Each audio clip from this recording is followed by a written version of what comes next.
네, 감사합니다. 할례가 뭔가요? 아, 우선 하박국 선지자가 우리들에게 하셨던 말씀 한번 살피고 본문으로 들어갈까 생각합니다. 자, 하박국 3장 16절. 내가 하나님의 심판의 소리를 선지자니까 들었다는 거죠. 그러니까 그 심판에 대해서 하박국 선자는 얼마나 무서웠는지 창자가 막 흔들리더라는 거예요. 심판이 얼마나 무서운지 막 창자가 흔들리고 하나님의 목소리를 인하여서 입술이 막 벌벌벌벌 떨었다는 거죠. 무리가 우리를 치러 올라오는 환난의 날을 내가 기다림으로 내 뼈에 썩이는 것 같이 들어왔고 내 몸은 내 초소에서 떨리는도다. 17절. 비록 무화과 나무가 무성치 못하며 포도나무가 열매가 없으며 감람나무에 소출이 없으며 밭에 식물이 없으며 우리에게 양이 없으며 유행간에 소가 없을지라도, 그렇죠? 우리가 원하는 게 없을지라도 나는 여호와를 인하여서 즐거하며 나의 구원의 하나님을 인하여서 기뻐하리라. 19절. 주 여호와는 나의 힘이시고 나의 발을 사슴과 같게 하사 나로 나의 높은 곳에 다니게 하시리로다. 이 노래 찬양은 영장을 위하여서 예배 때 수금에 맞춘 것이니라. 아멘. 하박국 선지자가 하나님 앞에 원망을 했죠. 이스라엘 백성들이 하나님의 선민인데 어떻게 바벨론에게, 이방인에게 와서 이렇게 굴림을 당하고 바벨론의 포로 생활을 해야 되느냐. 도무지 이해하지 못하겠다는 거예요. 비록 이스라엘 백성들이 하나님 앞에 범죄했을지라도 저 이방인, 하나님이 없는 이방인보다야 좀 낫지 않겠느냐. 근데 바벨론은 힘이 세가지고 자기들을 포로로, 그래서 고통을 주고 괴로움을 주는데 정말 하나님이 계시는가 한 그 의심을 가지고 하나님 앞에 기도했을 때 하나님께서 하박국 선지자에게 하나님의 말씀이 응했던 거죠. 근데 이 지금 하나님의 선민 이스라엘 백성의 죄를 인하여서 죄를 돌이켜서 하나님의 구원, 하나님의 선민 되어진 것이 무엇인지 알 수 있도록 하나님이 이스라엘 백성을 향하여서 훈련 가운데 집어넣은 거죠, 바벨론은. 근데 결국은 이방인들은 지금 세상의 부귀 영화를 가지고 살아나갈지라도 하나님의 심판, 불의한 사람들에겐 반드시 심판이 있다 얘기하고, 그 심판이 얼마나 무서웠는지 창자가 흔들리고 입이 벌벌 떨고 내 속에서 뒤틀리는 그런 역사가 있었다, 그 얘기를 하고 있는 거죠. 우리도 다 그 얘기 해나가는 겁니다. 하나님께서 천지를 창조하시고 그 천지 창조 속에 우리가 있는 거고요. 하나님의 은혜 가운데 하나님을 알아가게 해서 인생의 여정 속에 때로는 이 육신을 인하여서 고난이 있을 수밖에 없다, 그 얘기죠. 그리고 죄로 인한 우리들의 인생 속에 하나님께서 긍휼을 베푸셔서 이 무서운 심판 가운데서 우리를 구원하신다는 그 모든 말씀이 성경을 통해서 결국은 하나님이 일하신 예수 그리스도를 통해서 우리들에게 구원이 어떻게 펼쳐지고 있는가를 향해서 성경이 우리들에게 말씀하고 있는 것이다, 그 얘기죠. 그럼 여러분과 나는 하박국 선지처럼 창자도 흔들리지 않고 입술도 흔들리지 않고 죄를 지을 땐 힘을 받아서 막 더 억세게 죄를 짓는 것을 볼 수 있다, 그 얘기죠. 그러면 여러분과 나는 영적인 상태가 하박국 선지자만은 그러면 아니구나, 아직도 영적으로 어두운 자고 어린아이와 같은 자이구나, 이것을 깨닫고 우리의 기도의 제목 속에 하나님의 심판 안에서 우리가 구원 얻은 하나님이신 그분이 육신을 입고 오셔서 십자가에서 우리에게 물과 피를 흘리심으로 우리를 구원하신 그 은혜하심이, 사랑하심이 얼마나 큰지를 알아야 되는 거죠. 지금 만약에 우리 성도님들이 만약에 아프다 그러면 이 아픔, 손가락 하나 아픈 것이 온 몸을 향해서 여기다 신경을 써서요, 그 손가락 하나 때문에 누워있게 되더라고요. 제가 발을 수술을 했는데, 발톱을요 수술을 했는데 그것 때문에 아무것도 못하더라고요. 근데 그것이 막 하루날은요 머리까지 아픈 것이 와가지고요 통증을 인해서 견디지를 못하겠는 거예요. 근데 12시 되면서 그 통증이 가라앉으니까 아이고 너무너무 좋은 거예요. 너무너무 편하고 너무너무 쉬운 거예요. 그렇습니다. 우리가 삶을 살아가면서 아픔이 있었던 사람은 그 아픔이 얼마나 고통스러운 것을 알아요. 그래서 안식과 평안을 줬을 때 이게 얼마나 좋은 하나님의 은혜고 축복인가를 안다, 그 얘기죠. 죄로 인하여서 사단이 우리를 붙잡고 있는 고통이 얼마나 큰지를 아는 사람이 예수 그리스도를 통하여서 하나님이 주신 은혜가 진정으로 감사할 수 있지, 죄에 대해서 모르는데 예수 그리스도를 통해서 십자가를 통해서 우리에게 구원하신 그 은혜를 알겠느냐? 모른다, 그 얘기입니다. 아까도 기도 속에 하나님의 은혜가 더 이렇게 막 알아지기를 어떻게 알까라요? 성경을 통해서 아는 거예요. 하나님이 우리들에게 주신 말씀을 통해서 하나님을 알고 그리스도를 보내셔서 그리스도를 통해서 하나님이 일하신 것을 통해서 하나님의 은혜와 사랑을 알 수 있는 거지, 알게 해 주시옵소서 기도한다고 해서 아느냐? 그렇다면 옛날에 전 척척박사가 되었을 거예요. 그렇지 않아요. 그래서 하나님의 말씀을 근거로 해서 우리가 신앙생활하는 것만큼 중요한 것은 없다 그랬습니다. 자, 지난주에 믿음의 조상 아브라함과 다윗을 들어서 아브라함도 죄인이었고 다윗도 죄인이었다. 근데 그들도 자기의 행위로 하나님 앞에 의로움을 받은 것이 아니고 보내실 예수 그리스도를 믿음으로 말미암아 하나님 앞에 의롭다함을 얻었다. 하나님의 예수 그리스도를 약속하신 그분을 믿음으로 하나님 앞에 의로워졌다, 그렇게 얘기했습니다. 자, 그래서 은혜란 죄인을 불쌍히 여기고 긍휼히 여겨셔서 공짜로 우리들에게 은혜를 주시는 게 은혜다, 그 얘기죠. 은혜다. 내가 율법을 지켜서 내가 의로워짐으로 하나님 앞에 은혜를 입는 것이 아니라 창세기서부터 모두 죄인이었기 때문에, 모두 죄 가운데 있기 때문에 하나님 앞에 의로울 수 있는 자는 한 사람도 없다. 근데 예수 그리스도를 통하여서 우리가 하나님 앞에 거저 주신 은혜로 말미암아 하나님 앞에 구원을 얻은 것, 그것이 은혜의 출발점이다, 그 얘기죠. 쉽게 얘기하면 요한복음 5장에 보면 베데스다라는 그 연못에 늘 물이 동하면 내려가서 먼저 내려가면 그 물을 동하는데 내려가서 물을 닿으면 나을 수 있었다, 그 얘기죠. 근데 38년 된 병자는 이민아도 38년을 병중에 있었기 때문에 물이 동해도 내려갈 수가 없었다, 그 얘기를 하고 있는 거죠. 그러면 구경만 할 수밖에 없었던 그 처지가 누구예요? 죄인이었다. 자기의 힘으로는 구원을 받고 싶어도 구원을 받을 수 없는 상태, 내가 죄인인 줄 분명히 알면서도 죄를 이기지 못하는 상태에 자신의 죄를 인해서 비참함을 알면서도 어떻게 이 죄에 대한 문제를 해결하지 못하는 그 상태, 그래서 하나님께서 불쌍히 여기셔서 오늘 우리에게 우리의 죄짐을 담당하시고 우리를 구원하신 것, 죄사함, 죄를 덮어주시는 것, 그것이 은혜이다라고 그렇게 얘기하고, 그것이 우리들에게 복이다, 성경은 그렇게 얘기를 하고 있습니다. 성경이 말하는 복은, 신령한 복이란 죄인이 의인 되어주는 거, 예수 그리스도를 통해서 은혜를 입는 것뿐이다라고 그렇게 얘기를 합니다. 자, 로마서 4장 5절 보겠습니다. 이를 아니할지라도 경건치 아니한 자를 의롭게 하시는 이를 믿는 자들에게는 그 의를 믿음으로 의로 여기시겠다. 봐요, 내가 한 달 일했는데 월급을 받았어요. 그건 싹시예요. 그래서 사장님에게 고맙지만 고맙습니다, 감사합니다 막 쩔쩔맬 이유가 없다는 거죠. 내가 수고한 대가이다, 그 얘기를 하고 있어요.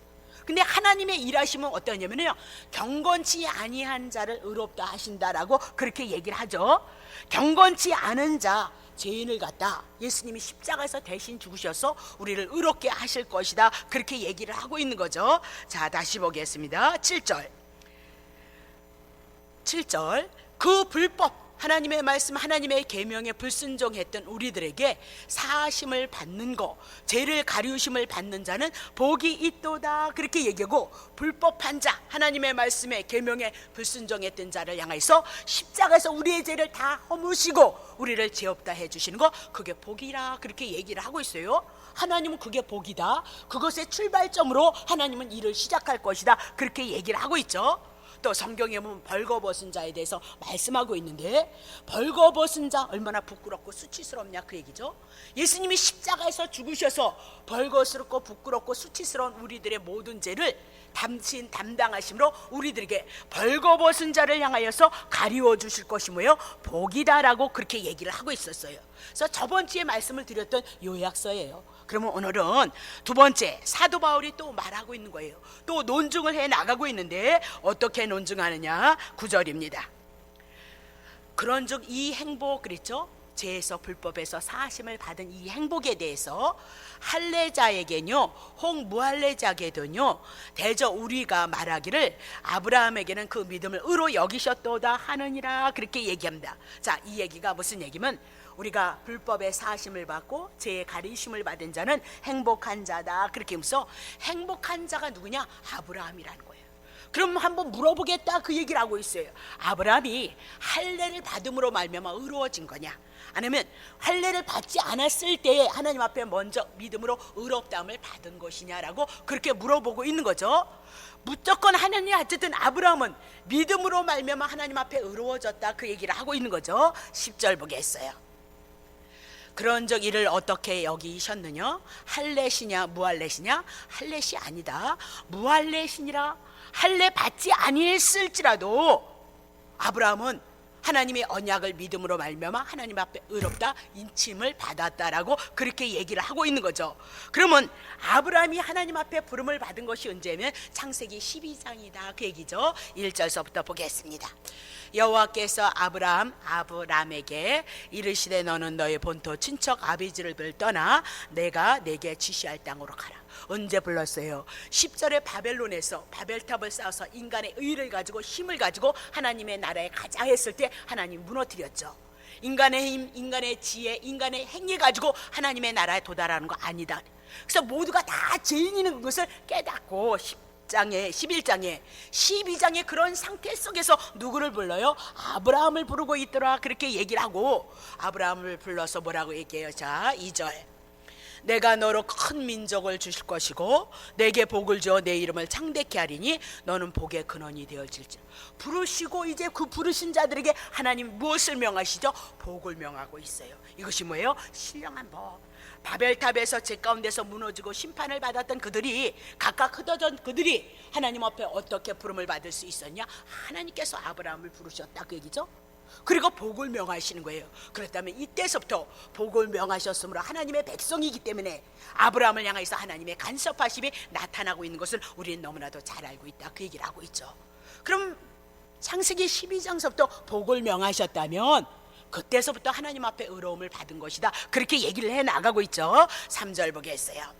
너를 축복하는 자에겐 내가 복을 내리고 너를 저주하는 자에겐 내가 저주하리니 땅의 모든 족속이 아브라함을 인하여 복을 얻을 것이니라 하신지라 그렇게 얘기를 하고 있는 거죠. 그럼 아브라함이 부른 것도 아무 조건 없이 부름을 받은 거예요. 자기의 의로움이 있어서. 아브라함이 하나님 앞에 부름을 받은 것은 자기가 내놓을 만한 것은 아무것도 없고 일방적으로 하나님께서 아브라함을 부르시고 그에게 복을 명하심으로 말미암아 아브라함은 창세기 12장서부터 복을 받음으로 말미암아 하나님 앞에 간섭, 하나님 앞에 의로운 자가 되어졌다는 것을 우리들에게 말씀하고 있어요. 근데 아브라함이 이 복을 받았음에도 불구하고 하나님의 언약을 기억하지 못해요. 12장을 통해서 복을 주신다 했던 그 말씀을 붙잡고 오실 예수 그리스도를 바라봐야 되는데 늘 환경과 자기의 연약함을 바라봄으로 말미암아 늘 믿음이 없어서 실수하는 자예요. 늘 불순종하는 자가 누구냐면 아브라함이었어요. 우리는 너무나도 아브라함에 대해서 잘 공부를 했잖아요, 그렇죠? 창세기 15장 6절, 아브라함이 여호와를 믿어서 여호와께서 이를 그의 의로 여겨 안 믿어서 데리고 나서 하늘의 별 봐라 바닷가에 모래알 바다 내 자손이 이와 같을 것이다 또 언약을 재확인시켜 주시니까 그때는 하나님께서 아브라함을 끌고 나가서 그랬는지요. 어쨌든 그에게 믿음이 왔어요. 하나님께서 분명히 자기 언약하신 그 복이 임할 것이라는, 자손 주고 땅 준다는 그 말씀이 믿어지었어요. 그런데 그 믿음을 통해서 믿어지니까 그 믿음을 통해서 믿어지는 그 하나님의 약속, 믿어지는 약속을 인하여서 그가 어떻게 의로 여기시는 것이다 라고 그렇게 얘기를 하고 있는 거죠. 그럼 이때는 할례를 행하지 않았어요. 할례를 행하지 않았는데도 하나님이 언약하신 예수 그리스도를 바라보는 믿음 때문에 그가 어떻게 하나님 앞에 의로워진 자라 그렇게 얘기를 하고 있죠.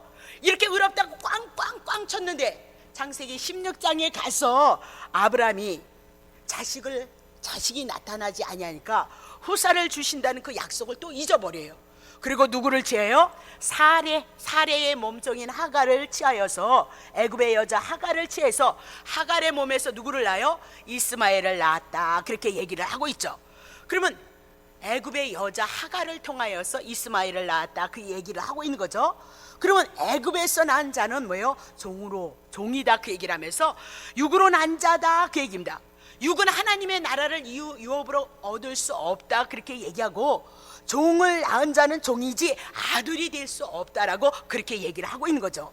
하나님은 창세기 16장을 통해서 애굽의 여자 하갈 종을 취하여서 낳은 아들은 아들일 수가 없고 종이다라고 얘기하고, 이것을 악으로 규정하고 이스마엘을 낳은 지 14년이 지난 후에 99세에 하나님께서 아브라함에게 나타나시는 거죠. 나 같으면 안 나타나겠는데 하나님은 그렇게 말 안 듣고 불순종해도 끊임없이 하나님이 언약하셨던 그 축복으로 찾아오셔서 마누라를 팔아먹어도 복을 받더라, 그렇게 얘기를 하고 있는 거죠. 창세기 17장 1절 봅니다.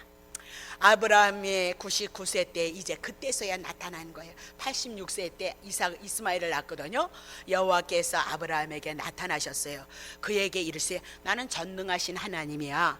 너는 내 앞에서 행하되 완전하라 라고 그렇게 얘기를 하고 있는 거죠. 그러면 전능하신 하나님으로 나타났다 그러면 하나님은 하나님이 언약하신 것은 반드시 지키실 것이다, 그 얘기를 하고 있는 겁니다.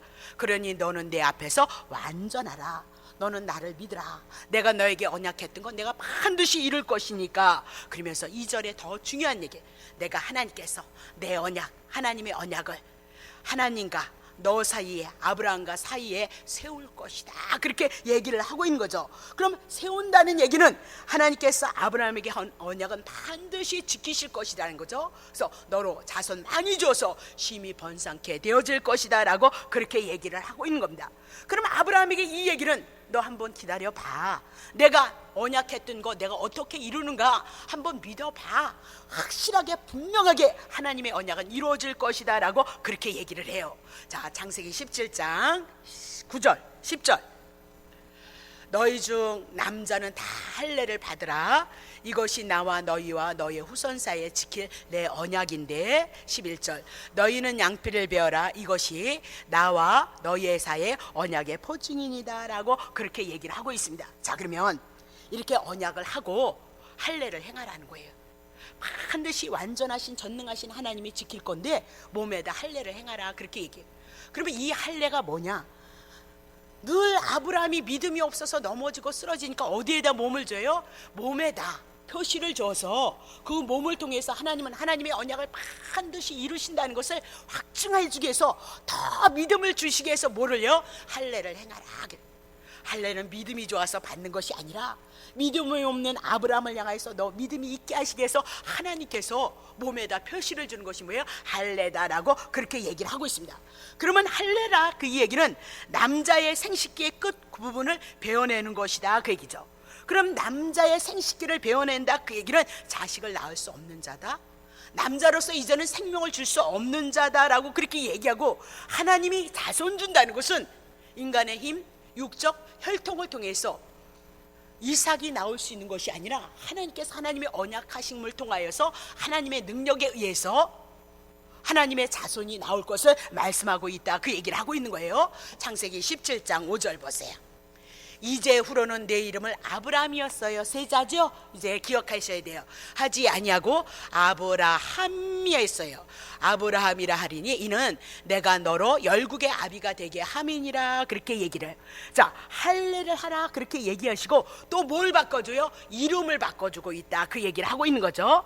그러면 할례를 인하여서 자, 옛사람 아브라함이었던 사람이 이제는 아브라함은 죽고 무엇을 해요? 아브라함으로, 새 사람으로, 새 생명이 되어진 것을 말씀하고 있다, 그 얘기를 하고 있는 거죠. 또 보세요. 그러면 왜 할례를 행하고 이름을 바꿔주느냐? 창세기 17장 2절입니다. 내가 내 언약을 나와 너 사이에 세워서 너로 심히 번성케 하리라. 할례로 끝나는 것이 아니라 또 이름을 바꿔줘요. 이름을 바꿔줌으로 너는 옛사람이다, 죽은 자다, 그 얘기입니다. 이제 하나님께서 하나님의 언약을 이루심으로 말미암아 새 사람을 만들어 주실 것이다, 새 언약 안에 머무러지게 되어질 것이다 라고 그렇게 얘기하면서 아브라함이란 새 사람이 되어졌다, 그 얘기죠. 자, 그러면 아브라함이 하나님의 언약하신 것을 기억할 수 있도록 몸에 표시를 주는 거예요. 넌 내 것인데 왜 딴 데로 가? 그리고 몸에 표시를 줘서 늘 하나님의 언약을 바라보면서 소망하면서 하나님의 약속을 기다리면서 하나님을 섬기는 그 믿음 안에 있기 위해서 뭘 줬어요? 몸에 표식을 준 게 할례예요. 그리고 또 뭘 줬어요? 이름을 바꿔준 거예요. 아브라함을 부를 때마다 하나님은 하나님의 언약을 반드시 열국의 아비로 만드시려는 믿음이 오지게끔 되어지기 위해서 하나님의 이름도 바꿔줬다, 그 얘기죠. 자, 17장 15절. 하나님이 또 아브라함에게 이르시되 내 아내 사레는 이름을 사레라 하지 말라, 그 이름을 사라라 하라, 그렇게 얘기하죠. 그러면 아브람이었을 때 이름은 사레였어. 아브람이었을 때 아브라함의 아내는 사레였었어요. 근데 아브라함의 이름이 바뀌고 하나님이 누구의 이름을 바꿔줘요? 사레를 바꿔서 사라라 그렇게 바꿔주는 거죠. 그러면 사레는 아브라함의 아내이고 아브라함의 죽었듯이 사라도 뭐예요? 죽었다, 그 얘기를 하고 있는 거예요. 아브라함이 아브람 세자가 죽었듯이 지금 사레도 지금 죽었다, 그 얘기예요. 그리고 다시 새 이름을 줘서 사라라, 그 얘기예요. 그 사라가 죽었다 다시 살아나는 것을 말씀하고요, 새 사람이 되어질 것을 향해서 말씀하고 있는 거예요. 그러면 사라가 경수가 끊어졌다, 그 얘기는 죽었던 자다, 생명을 낳을 수 없는 자다, 그것을 우리들에게 말해주고 있다, 그렇게 얘기를 하고 있는 거죠. 자, 그럼 보세요, 중요합니다. 하나님께서 죽은 자 아브람, 그러니까 사레 다 죽었다, 그 얘기를 하고 있어요. 그러면 창세전에 하나님이 언약하셨던 그 언약을 가지고 이 죽은 자들을 향해서 다시 일하실 것을 말씀하고 있다, 그 얘기죠. 다시 말씀하시는 거예요. 아브람이나 사레는 다 죽은 자이다. 아브라함이 되고 열국의 아비가 될 것이고 사라 열국의 어미가 되어질 것이다.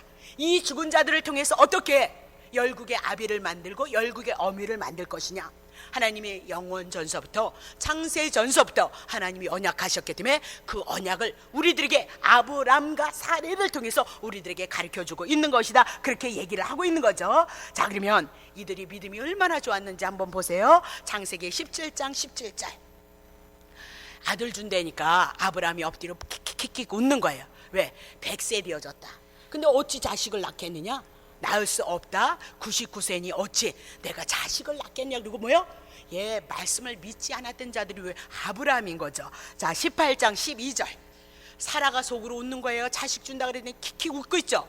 내가 늙었어요. 경수가 끊어졌어요. 내 주인도 지금 99살이에요. 근데 어찌 내게 자식이 있단 말입니까? 하나도 믿지 않았어요. 이렇게 믿음이 없는 자들, 불순종한 자들을 향하여서 하나님은 당신이 언약하신 그 언약 가지고 당신의 힘으로 당신의 능력을 가지고 하나님이 어떤 일을 이뤄하는지 그것을 보여주고 있는 것이 성경이다, 그렇게 얘기를 하고 있는 거죠. 자, 그러면 자, 하나님의 약속이 성취되는 일들은 인간이 하는 것이 아니고 이런 불순종 터 위에서 하나님이 이루어 나간다는 거예요. 하나님의 언약을 이뤄감으로 하나님이 누구인지를 알게 하시는 것이 성경이다, 그 얘기죠. 자, 갈라디아서 4장 21절. 많은데. 내게 말하라, 율법 아래 있는 자들아, 율법을 듣지 못했느냐? 율법 복 받으면요, 순종하면 복 받는데요, 그거 터무니없는 소리 하지 마요. 예수 안에서 예수님의 은혜를 가지고요, 예수님의 사랑 붙잡고 이 구원에 대한 감사를 가지고요, 여러분의 감동하심을 따라서 여러분이 살아가시면 돼요. 여러분 안에 성령님이 내주하고 계시잖아요, 그렇죠? 자, 그렇게 하시는 거예요. 율법에 우리는 율법 지키지 못해요. 22절 기록되었어요. 아브라함에게 두 아들이 있었지 않냐? 이스마엘과 이삭을 통해서 우리에게 구약에 있는 아브라함에게 두 아들 이삭과 이스마엘을 그것이 무엇인 줄 아느냐 설명해 주고 있잖아요. 설명해 주요. 하나는 계집종 종이에요. 하나는 자유하는 자, 하나님의 언약 안에 약속 안에 있는 여자에게서 낳다 하였는데, 계집종에게서는 하갈에게서는 육체를 따라 났어요. 하나님과 상관이 없고, 자유하는 여자 사라에게서는 여자에게서는 약속 하나님의 언약을 하나님의 능력 때문에 이삭이 나왔고 아들 예수 그리스도가 나온다, 그 얘기죠. 4절 이것은 비유라는 거예요. 구약은 그래서 비유고 그림자고 모형인 거예요. 그런데 그것 가지고 다 문자로 풀어서 우리 공부했거든요. 엘리야 선지자 집에 엘리야가 했던 말씀에 순종하면 주의 종에게 주면 갖다 먹이면 막 기름이 마르지 않아서 먹을 거 없는데 주의 종들에게 바치면 복 받는다, 기름이 떨어지지 않는다, 그 얘기 얼마나 많이 들었냐고. 아니요, 그거는 복음을 증거하기 위한 비유이다, 그렇게 얘기했어요.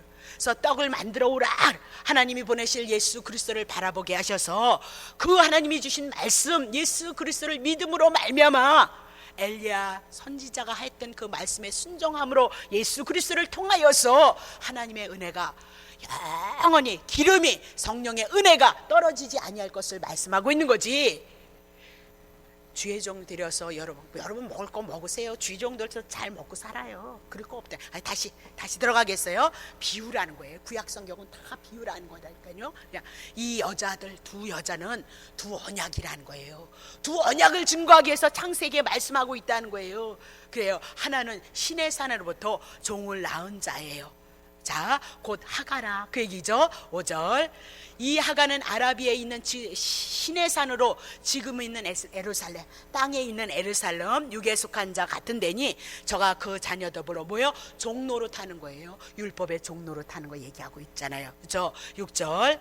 오직 위에 있는 예루살렘, 위에 있는 하늘에 있는 예루살렘은 자유자예요. 곧 우리의 어머니라. 그래서 어머니 교회가 또 생겼잖아요. 그렇죠? 다시 봅니다. 7절.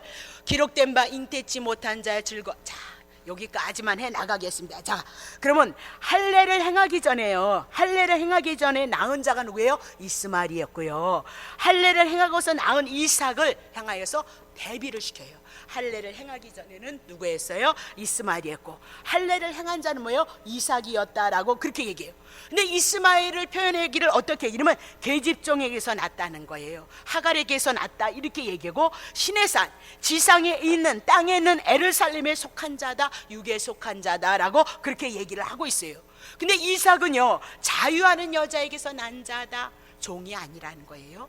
하나님의 언약 안에서 약속을 따라서 거저주신 은혜 안에서 난 자이다라고 그렇게 이 얘기고, 그는 위에 있는 하늘에 있는 예루살렘을 향해서 대조해 나가고 있다 그 얘기예요. 그러면 이삭은 하나님의 언약에 의해서 난 자고, 이스마엘은 아브라함의 생식 능력이 있는 인간의 힘, 인간이 의지하는 그 율법을 따라서 난 자가 누구예요? 이스마엘이다 그 얘기입니다. 자, 할례가 뭐래요? 오늘 본문의 말씀, 인간의 행함이 아니라는 것을 보여주는 것이 할례예요.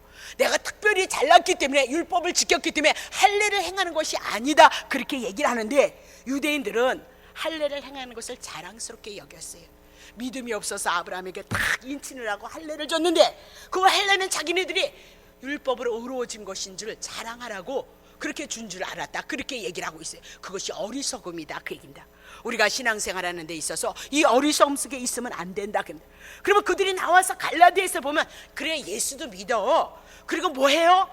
율법도 지켜야지 그렇게 얘기를 하고 있어요. 이것이 많은 말씀 속에 있는 말씀이에요. 예수 복음 전하고 그리고 나서 또 율법도 행해야 돼.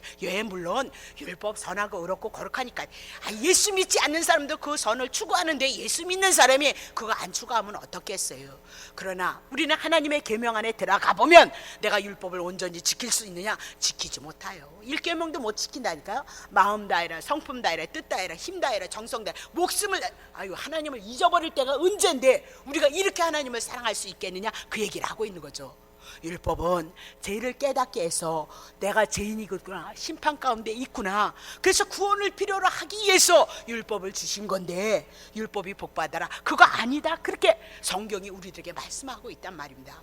그래서 율법과 복음이 들어옴으로 말미암아 홍수가 났어요. 위 것과 아래 것이 합쳐지면 홍수가 되어질 수밖에 없다 그 얘기를 하고 있는 거죠. 갈라디아서 6장 11절. 내 손으로 너에게 이렇게 큰 글자를 쓴다는 거예요. 왜 특별히 글자를 크게 썼을까요? 하나님이 의도하는가? 복음 예수 그리스도를 증거하기 위해서 큰 자를 쓴 거죠. 12절. 무릇 육체의 모양을 율법을 통해서 자기가 의롭다는 그 모양을 내려 하는 자들이 억지로 너희로 할례를 받게 하는 것은 저희가 그리스도의 십자가를 인하여서 핍박을 면할. 잡아요. 다 유대인들이 율법을 지켜야 된다 그런데 오늘날 예수님이 나타나서 율법은 죄를 깨닫게 하는 거야. 죄를 통해서 죄를 알고 하나님이 보내신 예수 그리스도를 믿게 하기 위해서 율법을 준 거야. 그러니까 유대인들이 율법을 가지고 행하라 하는 것은 잘못되어진 거다. 보내신 하나님이 언약하신 예수 그리스도 십자가에서 죽으시고 부활하심에 대한 그 은혜를 알면, 그것을 믿음으로 얻으면 하나님이 거저 은혜 주시겠다 그 얘기를 해나가고 있는 거예요. 그러니까 유대인들이 누구 죽여요? 예수 죽이는 거예요. 사도 바울 왜 죽여요? 복음 전하니까 죽였다 그렇게 얘기를 해나가고 있다는 것을 여러분, 그러면 그때 당시는 십자가 복음을 전하면 핍박을 받을 수밖에 없었다. 그래서 예수님의 제자들이 지네들보다 더 능력이 있었잖아요. 귀신도 내어쫓고 병도 꽂았는데 불구하고 뭐가 싫었어요? 자기네들이 전하는 그 율법, 그 율법가를 전한 것이 아니라 복음 전해 때문에 예수님의 제자들이 핍박을 받았다는 사실을 여러분이 기억하셔야 된다 그 얘기죠. 3절 보세요. 할례를 받은 저희라도 스스로 율법을 유대인들이 뭐 했대요? 율법 지키지 아니하고 너희로 할례를 받게 하려 하는 것은 너희로 뭐요? 육체를 자랑하게. 나 율법 지켰습니다. 할례 행했습니다. 그것을 자랑하게 하며. 그러니까 외적인 신앙인 거죠. 내 마음에 내 심령에 그리스도가 들어온 것이 아니고 나를 드러내고 나의 행위를 드러내서 내가 다른 사람보다 더 믿음 생활을 잘했기 때문에 특별히 더 잘한 것 같기 때문에 남을 정죄하고 판단하고 자꾸 그러면 남을 정죄하고 판단하는 것을 자기는 뭐예요? 의롭다, 자기는 잘났다 그 얘기를 하고 있는. 유대인들이 뭐 했어요? 그 짓을 했다 그 얘기예요. 4절 보세요.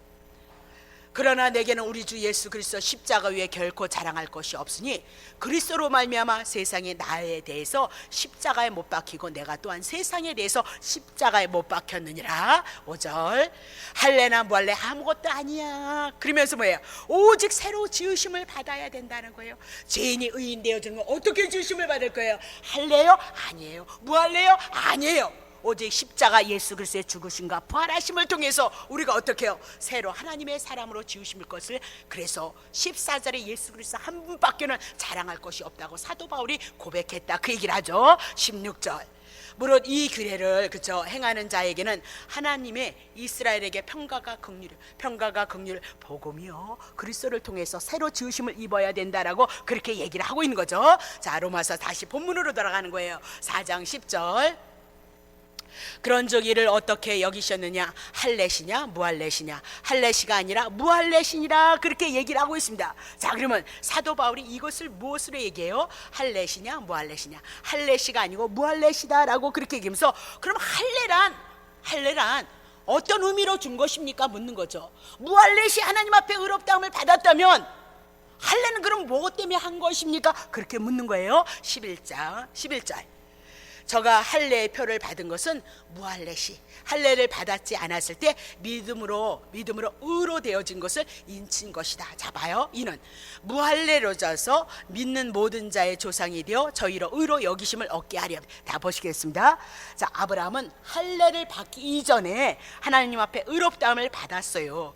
그리고 나서 몸에 할례를 인쳤다 그 얘기죠. 그러면 의롭다함을 받았기 때문에 받고도 늘 하나님의 언약을 기억하지 못하니까 몸에 표식을 주기 위해서 뭐 했대요? 할례를 행한 거예요. 돌보시고 지키시고 언약 안에 있게 하기 위해서 할례를 하고 이름을 계명을 시킨 거예요. 이름이 계명이 되어짐으로 아브라함이 믿음이 있는 자가 되어진 것이 아니라 더더욱 하나님의 믿음 안에 있기 위해서 표식을 준 것이 이름을 계명한 거고요. 할례를 행한 것이다 라고 그렇게 얘기해요. 그것을 봄으로 그것을 기억함으로 말미암아 하나님의 언약을 기억하라고 더 은혜를 베풀어 주신 것이 할례지 할례는 특별한 은혜가 아니다 그렇게 얘기를 하고 있는 거죠. 자, 그러면 이스라엘 백성들에게 유대인들에게 아브라함 자랑할 것 아니야. 할례는 자랑할 것이 못돼. 그렇게 얘기를 하면서 유대인들은 아브라함이 믿고 있는 메시아 메시아의 언약, 하나님이 언약하신 언약을 아브라함 보고 믿었거든요. 근데 유대인들은 무엇을 더 중요했어요? 할례를 더 중요시했어요. 인간의 행함을 더 중요시 여겼다라고 그렇게 얘기를 해요. 왜 그러냐면 언약이란 눈으로 볼 수 없잖아요. 그렇죠?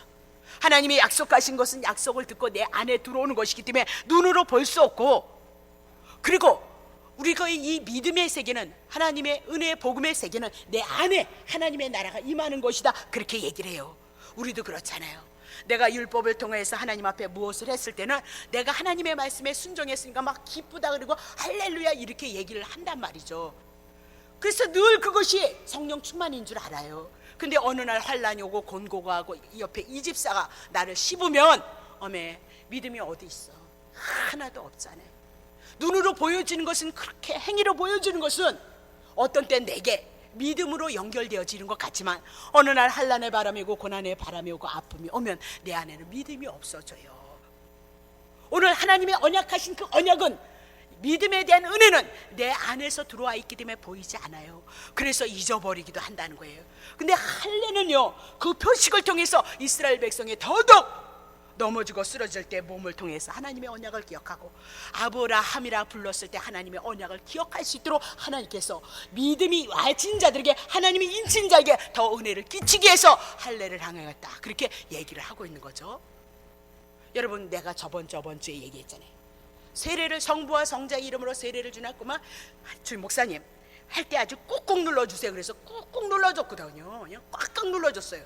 그런데 예수님이 나를 위해서 죽으시고 나를 위해서 살리셨다는 그 믿음이 없다면 그 세례가 뭔 소용이에요? 내가 할례를 받았습니다, 하나님의 언약이 없다면, 예수 그리스도가 없다면 무슨 소용이에요? 하나님과는 상관이 없다는 사실을 여러분이 기억하셔야 돼요. 오늘 교회 여러분 많이 나오셨잖아요. 맨날 다니는데도 예수 몰라, 난 그냥 때 되면 알아서 가겠지. 그래가지고는 구원이 있을 수 없어요. 그러면 마지막에 주님이 부르신 그날에, 천국으로 예수님의 품으로 우리를 부르신 그날에 우리는 어떨 거예요? 글쎄 구원이 있을까나 없을까나. 그러면 어떻게 해요? 예? 그러면 어떡하냐고요. 예? 근데 중요한 것은 하나님의 택한 백성을 하나님이 책임지시고 뭐예요? 하나님의 백성을 위해서 이 땅에 십자가에서 죽으시고 부활하셔서 우리를 향하여 구원을 이루신다는 사실에 우리는 소망이 있다, 그렇게 얘기를 하고 있는 거죠. 그러면 보세요. 할례가 먼저 아니에요. 먼저 믿음이 왔고요. 믿음이 없는 아브라함 또 실수할까봐 몸에다 이름에다 할례를 행했다라고 그렇게 얘기해요. 12장에서 부르셨죠. 복으로 임하셨어요. 그리고 15장에서 넌 이미 내 것이야, 12장서부터 내 것이 되어진 것이야, 그리고 인쳐버리고 17장에 할례를 행했다는 사실을 여러분이 놓치시면 안 된다, 그 얘기를 하고 있는 거죠. 그러면 아브라함이 할례 후에 이삭을 낳았을 때 이삭은 육의 계통이 아니에요. 인간의 힘을 통해서 나온 자가 아니고 영의 계통이라는 거예요. 땅의 사람이 아니고 하늘의 사람이라는 것을 할례를 통해서 우리들에게 보여준다, 그 얘기죠. 자, 신명기 30장 8절. 너는 돌아와 다시 여호와의 말씀에 순종하고 죄인이었던 게 돌아오는 거죠. 내가 오늘날 18절인가 그런가 봐요. 그런데 할례를 어디다 하냐면 구약에도요, 마음에다 할례를 하는 거예요. 구약에도 어디다 할례를 하냐면 마음에다 할례를 향하라, 그렇게 말씀을 하고 있거든요. 그럼 구약에서 마음에 할례를 향하다, 아닌가 봐요. 잘못 찾아왔나 봐요. 자, 마음에 할례를 행하라 그렇게 얘기를 했을 때는 결국은 신약을 예표로 하고 있죠. 예수 그리스도가 오셔서 물과 성령으로 거듭날 것을 향해서 마음의 외적인 율법이 아닌 신약의 예수 그리스도를 통해서 물과 성령으로 거듭나는 그 언약을 향하여서 신명기에서 이미나도 예언하고 계시하셨다라고 그렇게 얘기를 하고 있는 거죠. 자, 그러면 빌립보서 3장 1절부터 3절. 많이. 정말로 나의 형제들을 주 안에서 기뻐해라. 너에게 같은 말을 쓰는 것이 내게는 수고로움이 없고 너에게는 안전한데. 2절. 개들을 삼가라. 그러니까 개들이 누가? 그냥 행악하는 자들, 악한 일을 하는 자들을 삼가했는데 누구래요? 손 할례당을, 손으로 할례를 행하는 자들이 뭐다? 개들이다. 그렇게 그들이 뭐다? 악한 자들. 왜 그랬을까요? 율법은 내가 율법 지키지 못한다는 거예요. 근데 자꾸 율법을 지키라는 거예요. 그러니 율법을 지키라고 하니 예수 안 보이는 거죠. 예수 믿지 않으면 그들에게 구원이 없어요. 근데 유대인들이 뭐 붙잡고 있어요? 율법 붙잡고 있어요. 그들은 뭐야? 개야. 그렇게 해요. 악한 일. 그래서 바리새인 서기관들을 향하여 저주했다는 사실을 여러분 기억해야 돼요. 오늘도 율법 붙잡으시래요. 율법 붙잡으시면 여러분은 뭐래요? 행악하는 자들 개들이다, 그렇게 얘기를. 시간이 너무 많이 갔어요. 자, 다음 주에 다시 연결해서 다시 하나님의 은혜를 살펴보도록 하겠습니다. 한 절만 더 하겠습니다. 로마서 4장 7절서부터 8절 다음 주에 해야 되는데, 보세요. 성경 로마서 맨 마지막에 로마서 4장 아니요, 사도행전 17장 죄송합니다. 사도행전 17장 2절과 3절. 바울이 자기의 규례대로 저희에게로 들어가서 세주 372 21일 그죠? 세 주를 안식일에 성경을 가지고 강론을 했어요. 강론이 뭐예요? 성경이 무엇을 말씀하고 있는가? 그때는 구약 성경밖에 없었어요. 그것을 펴서 설교를 했어요. 저처럼 이렇게, 저는 뭐 세 발의 피지만 이렇게 성경을 강론했다, 그 얘기죠. 3절 보세요. 뜻을 성경을 푸니까 그리스도가 해를 받고 십자가에서 죽고, 그죠? 죽은 가운데서 다시 살아날 것을 증명해요. 이르되 내가 너에게 전한 이 예수가 곧 구원자 그리스도이시다. 아니, 성경을 푸니까, 구약 성경을 푸니까 예수님이 십자가에서 죽으시고 살아날 것을 향해서 증거했고, 그 예수는 오셔서 실제로 오셔서 십자가에서 죽으시고 부활하셨던 그분, 40일 이 땅에서 복음 전하다가 하늘로 올라가셨던 그분이 뭐예요? 메시아, 하나님 창세기에서부터 언약하셨던 그리스도라는 것을 전하고 있어요. 여러분이 성경을 통해서 무슨 말씀 들으실래요? 예? 성경을 통해서 어떤 말씀을 들으시? 밑도 끝도 없는 얘기하지 마시고 정확하게 하나님의 말씀을 통해서, 신구약의 말씀을 통해서 예수 한 분만이 여러분을 위해서 죽어주시고 예수 한 분만이 여러분을 위해서 살려주셨어요. 여러분 마음에 예수 없으면, 시몬이라는 남자가 마술사가 예수의 이름으로 귀신을 쫓다가 폐가 망신당했다는 거 여러분 기억하시죠? 예수 없으면 사단 안 나가요. 메시아 그리스도에 대한 언약 이루시고 성취한 거 없으면 사단이 여러분 놓지 않고 여러분 갖고 논다는 사실을 여러분 기억하시고, 제사함을 받은 여러분과 내가 가장 정말 예수님은 이 구원에 대해서 감사하고 기뻐함으로 여러분의 삶을 고백해 나가시는 그런 은혜 가운데 있으시기를 예수의 이름으로 축복합니다. 찬송가